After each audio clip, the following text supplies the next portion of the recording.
ਨਸ਼ਾ ਕਰਦਾ ਕਾਹਦਾ ਨਸ਼ਾ? ਚਰਸ ਦਾ। ਦਿਖਾ ਤਾਂ ਕਿਹੜੀ ਚਰਸ ਆ? ਬਈ ਚਰਸ ਦਿਖਾ ਤਾਂ। ਇਹ ਇਹ ਤੂੰ ਕਿੰਨੀ ਦੇਰ ਤੋਂ ਕਰ ਰਿਹਾ? ਇਹ 20 ਸਾਲਾਂ ਤੋਂ ਕਰ ਰਿਹਾ।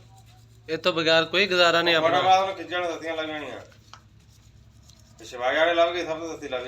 ਇਹ ਬੋਰੀ ਇਹ ਚੁੱਕਾਂਗੇ ਤੇ ਬੋਰੀ ਚ ਕੀਜਣੀ। ਅੱਛਾ ਇਹ ਪੀਉਂਗੇ ਤਾਂ ਬੋਰੀ ਚ ਕੀਜਣੀ ਆ।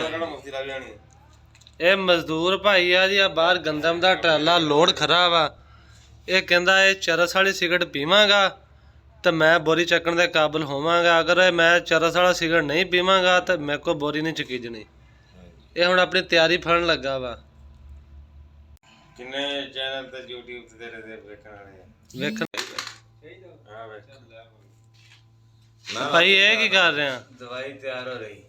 ਇਹ ਨਸ਼ੇ ਤਮਾਸ਼ੇ ਹੋਣੇ ਇਹਨੂੰ ਨਾ ਵੇਚ ਰਿਹਾ। ਜਬਰਾਨ ਇਹ ਲੋ ਜੀ ਇਹਨੂੰ ਸੇਕ ਸੂਕ ਦੇ ਕੇ ਭਾਈ ਨੇ ਇਹਦਾ ਤੰਬਾਕੂ ਦੇ ਵਿੱਚ ਕਰਨ ਲੱਗਾ ਹੁਣ ਮਿਕਸ। ਤੇ ਫਿਰ ਤੁਸੀਂ ਵੇਖਿਓ ਭਾਈ ਦੇ ਭਾਵੇਂ 5-5 ਥੈਲੇ ਰੱਖ ਲਓ ਕਣਕ ਦੇ, 50-50 ਕਿਲੋ ਦੇ ਨੇ ਚੱਕੀ ਦਿੱਤੀ ਉਹਨੇ। ਇਦਾਂ ਹੀ ਆ ਜੀ। ਚਲੋ ਅੱਜ ਤੋਂ ਇਹ ਵੀ ਵਿਖਾਉਣਾ ਮੰਦਰ। ਸਭ ਮੰਦਰ ਸਾਹਮਣੇ।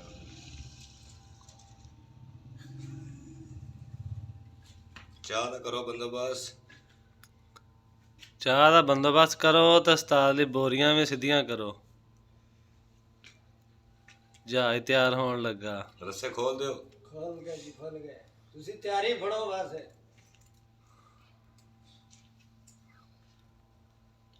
ਉਸਤਾਦ ਇਹ ਨਸ਼ਾ ਤੋਂ ਡੇਲੀ ਕਿੰਨਾ ਦਾ ਕਰ ਜਾਂਦਾ? 50 ਦਾ। 50 ਦਾ? ਸਿੱਧੀ ਕਹਿ 500 ਦੀ ਸਿੱਧੀ ਜਾਂਦੀ ਅੰਦਰ। 500 ਦੀ? ਹਾਂ ਦਿਲ ਦਾ ਇੱਕ ਸਿਗਰਟ ਹੈ ਜੀ। ਹੈ ਅੱਛਾ 50 ਰੁਪਏ ਦਾ ਇੱਕ ਸਿਗਰਟ ਤਾਂ ਡੇਲੀ ਕਿੰਨੇ ਚੱਲਦੇ ਆ? 5 ਸਿਗਰਟ। ਡੇਲੀ 5 ਸਿਗਰਟ 50 ਚ ਇੱਕ ਤਿਆਰ ਹੁੰਦਾ। 5 ਰਾਤ ਨੂੰ ਬਸ। ਅੱਛਾ 5 ਰਾਤ ਨੂੰ ਤੇ 5 ਦਿਨੇ? 5 ਦਿਨ। 2 ਅਗਲੀ ਰਾਤ, 3 ਪਿਛਲੀ ਰਾਤ। ਕਿਉਂਕਿ ਰੋਜ਼ੇ ਦੇ ਟਾਈਮ ਤੇ ਫਿਰ ਰੋਜ਼ੇਦਾਰਾਂ ਨੂੰ ਉਠਾ ਕੇ ਰੋਜ਼ਾ ਰਖਾ ਕੇ ਫਿਰ ਮੈਂ 2-3 ਸਿਗਰਟ ਛੇਕਣੇ। ਦਹੀਂ ਸ਼ਹੀਂ ਖਾ। ਸਹੀ ਸਹੀ।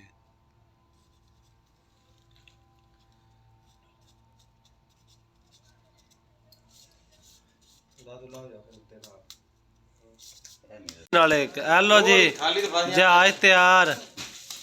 ਆ ਵੇਖ ਲੋ ਜੀ। ਉਸਤਾਦ ਦੇ ਥੁੱਕ ਛੁੱਕ ਵੀ ਲਾਉਂਦੇ ਹੁੰਦੇ ਆ, ਉਹ ਨਹੀਂ ਤੂੰ ਲਾ ਰਿਹਾ? ਪਲੀਟ ਹੋ ਜਾਂਦਾ ਸਿਗਰਟ।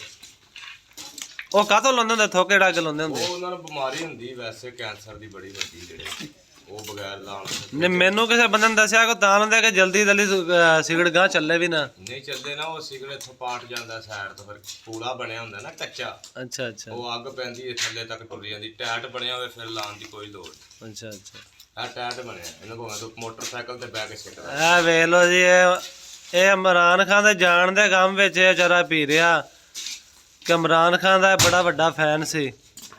ਸ਼ਬਾਜ਼ ਸ਼ਰੀਫ ਤੋਂ ਨਹੀਂ ਇਹ ਚਾਹੁੰਦਾ, ਇਹ ਲਾਈਕ ਕਰਦਾ, ਇਹ ਇਮਰਾਨ ਖਾਨ ਨੂੰ ਲਾਈਕ ਕਰਦਾ ਸੀ। ਤੇ ਸਾਡੇ ਚੈਨਲ ਨੂੰ ਸਬਸਕ੍ਰਾਈਬ ਕਰਿਓ, ਵੀਡੀਓ ਨੂੰ ਲਾਈਕ ਕਰਿਓ, ਦੁਆਵਾਂ 'ਚ ਯਾਦ ਰੱਖਿਓ। ਅੱਲਾ ਹਾਫਿਜ਼।